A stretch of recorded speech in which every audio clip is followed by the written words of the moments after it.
Dans cette séquence, nous allons essayer de découvrir quelle est la parité de cosinus et quelle est la parité également de sinus.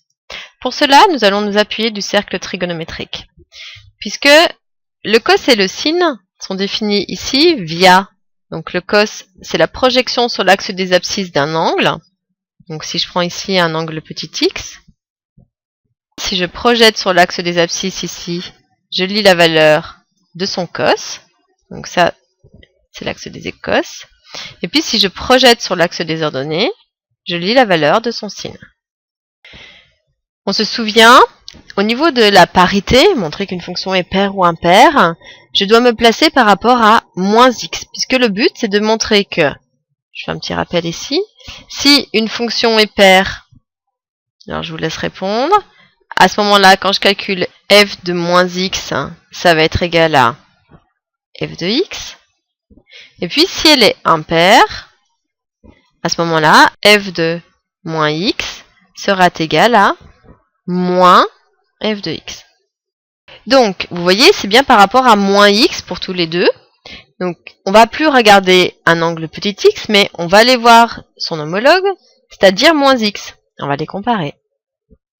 Donc, moins x, eh bien, au lieu de tourner dans le sens positif, je rappelle que ici, ça c'est sens trigo, plus, donc si je veux tourner dans l'autre sens, c'est moins. Donc, si j'ouvre mon éventail en plus x, eh bien, symétrie, je l'ouvre en moins x de l'autre côté. Et donc, je vais aller comparer quelles sont les valeurs de son cos et de son sin.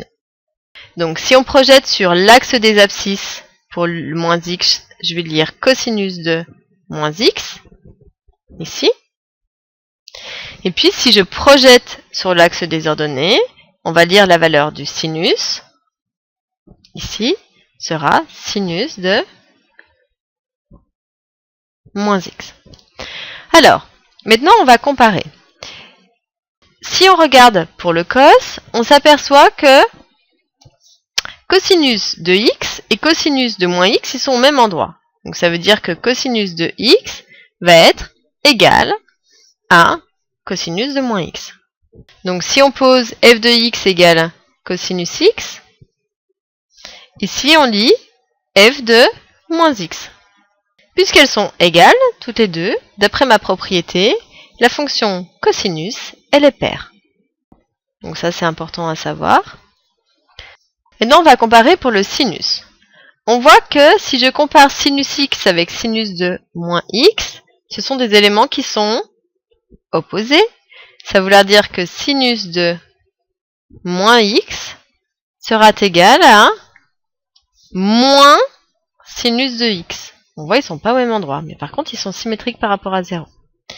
Donc, même remarque que tout à l'heure, si je pose f de x égale sinus x, bien on me dit que moins f de x, c'est égal à f de moins x. Donc, d'après mes propriétés, ça c'est la deuxième, c'est de dire que la fonction sinus, elle est impaire. Donc, si vous n'êtes toujours pas convaincu, tracez. Si elle est paire, cos, sa courbe, elle va être symétrique par rapport à l'axe des abscisses. Et sinus, puisqu'elle est impaire, elle va être symétrique par rapport à 0. On va les apporter. Donc vous voyez, c'est le cas. Cos, elle est bien symétrique par rapport à l'axe des ordonnées, ici, si on plie. Et puis sin, elle est bien symétrique par rapport à 0. Donc cos est paire, sin est impaire.